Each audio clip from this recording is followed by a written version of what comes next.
So beautiful. Oh, I don't know, I wasn't expecting that one. Yeah, they're just the great. It's just so great. This is why it's so nice to not have makeup on. Meghan Markle was hoping to win hearts and boost her public image even on Mars during her emotional appearance on the Jamie Kern Lima Bean show. But instead, she got completely destroyed. The internet is abuzing with accusations of fake tears and PR manipulation, and let's be honest, it's really hard to believe it was all genuine. But was this an emotional breakdown, or was it just another cleverly orchestrated PR stunt? Well, grab your popcorn, everybody, because we're about to dive into why this interview left Meghan with more backlash than sympathy. She's all about the grandeur of the gesture. That was her gesture. They seem so. If you saw the clip, you know exactamundo what I'm speaking to you about.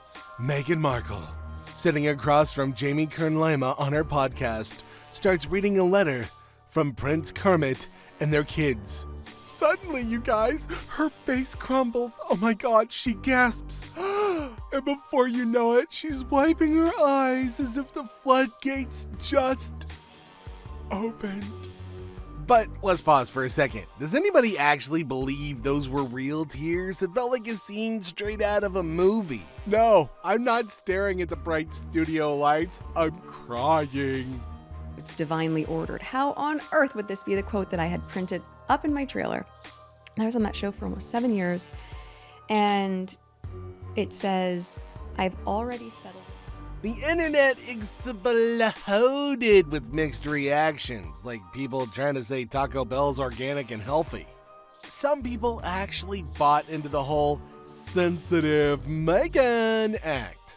But most people, including myself, couldn't help but feel that something was a little off. I mean, why now? Why, after everything else that's happened, is she suddenly opening up like this right now? It's not just the timing that's raising eyebrows, although if mine go any higher, they're gonna take me into orbit. It's the way she almost perfectly staged the moment. Her words, her expressions, everything was just so, perfectly emotional. She said, "My whole face is making the emotional process.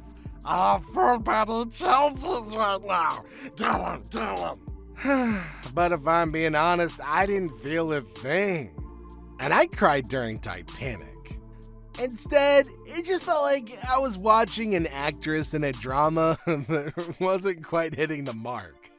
Which is fair, because that pretty much sums up her entire acting career. Sometimes it's hard to find the brands through YouTube, and this is sort of a standing platform. So anytime a royal wears something, I can post it on there. Now, the real question is this. Did anybody really buy that slop? Or were people like me just way too skeptical for our own good? The thing is, whenever I see Meghan Markle breaking down in tears like this, especially in a situation where it feels like the whole thing is being filmed for a reason, it's hard to buy into the authenticity. Especially when you know she's got a really long track record of making every moment seem like an emotional reveal whenever it suits her and her PR needs. And go with friends, and you could go have a fun dinner, and still all the rest of it will be there, and you can still hit your deadlines, and actually you might hit them even better because you feel full and balanced. Yeah. I saw so many photos different people had posted from you at the Broadway show. I saw little girls crying. Which brings us to Jamie, Meghan's close friend, and the woman who just so happens to be running the podcast where Meghan's big tearful moment took place. Now, if you're like me and you had no idea who the hell Jamie was, let me give you the rundown. She's the founder of IT Cosmetics and is now the host of the Jamie Kern Lima show. Did I mention that she's been one of Meghan's go-to pals in recent years? In fact, Jamie was the one who accompanied Meghan to the Hamptons for some women's empowerment event last summer. All super high profile, very exclusive stuff. But wait, we got more, because apparently Meghan even flew there on Jamie's private jet. Man, that's some next level friendship right there, ain't it? So now that we know about their close ties, it's hard not to wonder how much of this interview was really an honest conversation and how much of it was a pre-planned PR move. It feels like Meghan knew exactly what she was doing by choosing Jamie as her interviewer. I mean, come on. The woman has her own show, she's all about empowerment, and she's got a brand to protect. It's a match made in PR heaven, especially because she has a private jet. Like, why do you want them some point 20 years from now to realize how much she loved them? And it's just so selfish. She wants all the love all the time. It's like, my husband loves me so much. Well, how much do you love him? How much do you support him? But here's where it gets even more suspicious. Their conversation wasn't exactly groundbreaking. It wasn't one of those interviews that makes you feel like you learned something new or got to see a different side of Meghan. No, this was crafted. This was PR in action. The whole emotional breakdown seemed like an attempt to make Meghan appear more human, more relatable, and more like the vulnerable woman we're all supposed to root for. The problem is that it all felt way too rehearsed, like Meghan knew exactly how to pull at heartstrings. When you've been in the spotlight as long as she has, you start to figure out how to turn on the waterworks just when you need them the most. Every moment that I wanted to tell you how much I love you and like how proud I am of you, and of all things that's making me emotional, for them to be able to look back and go, oh my gosh, she has loved us so much. It's no different than kids when they don't want to eat vegetables. Let's be honest here, friendos. This wasn't an interview, it was an infomercial. The whole thing screamed, I'm trying to make you feel something for me right now, God! But the question is, does anybody even actually believe it? Or furthermore, even care at this point? Now here's where things get even juicier. Meghan's emotional breakdown was released just days after the massive flop of her latest business project, Confessions of a Female Founder.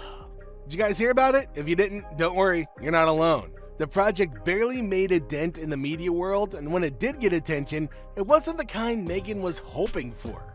Critics were quick to point out that the series felt shallow, self-indulgent, and more about Meghan's personal narrative than actual entrepreneurial advice.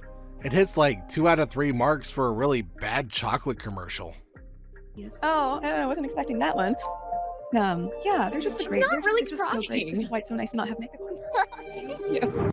So yeah, they decided to go sans makeup. I don't know why, to maybe make them look more approachable. It's like, So what does Meghan do? She drops this interview where she's supposedly breaking down in front of a microphone, talking about how much she loves her children and how good she is as at being a wife and a mother. Oh my God, it's like she's trying to balance the scales, right? I mean, come on. The backlash from her failed project had already started to build up, and suddenly here comes Meghan looking all vulnerable, almost like she's trying to win back some favor. You can't help but notice the timing, man. The whole thing feels like a classic PR move to distract from her recent failures, and there's a lot of them.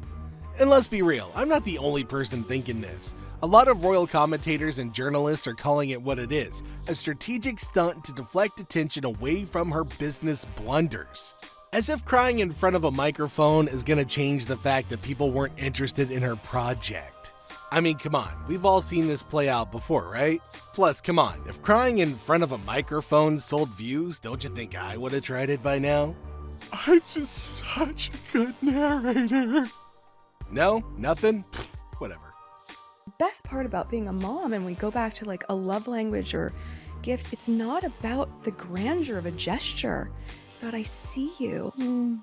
I'm nurturing you and I see you so deeply, and I love being able to see your growth. And It's almost as if Meghan was trying to say, forget about my failed projects, look at my emotional side process.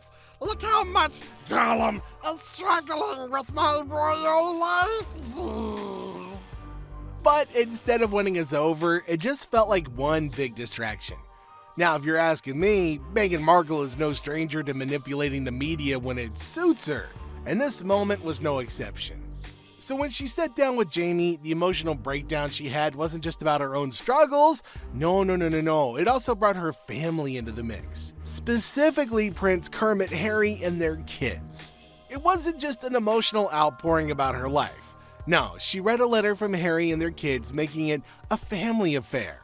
Now, I don't know about you, okay, but I couldn't help but feel like this was a strategic move to pull at the public's heartstrings. Critics were quick to accuse Meghan of using her family as emotional leverage, almost like a last-ditch attempt to make herself seem more relatable and down-to-earth. Oh, and wasn't her family's privacy the whole reason that they wanted to leave the royal family in the first place? We expect, of course. How are they going to view this?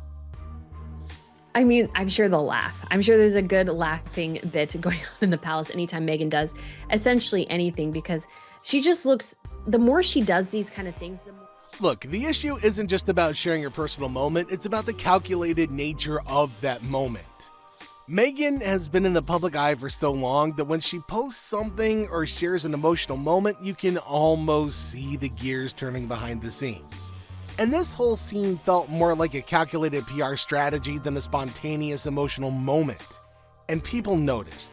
By mentioning her kids and Prince Harry in such a dramatic way, she was weaponizing them to elicit sympathy from the audience.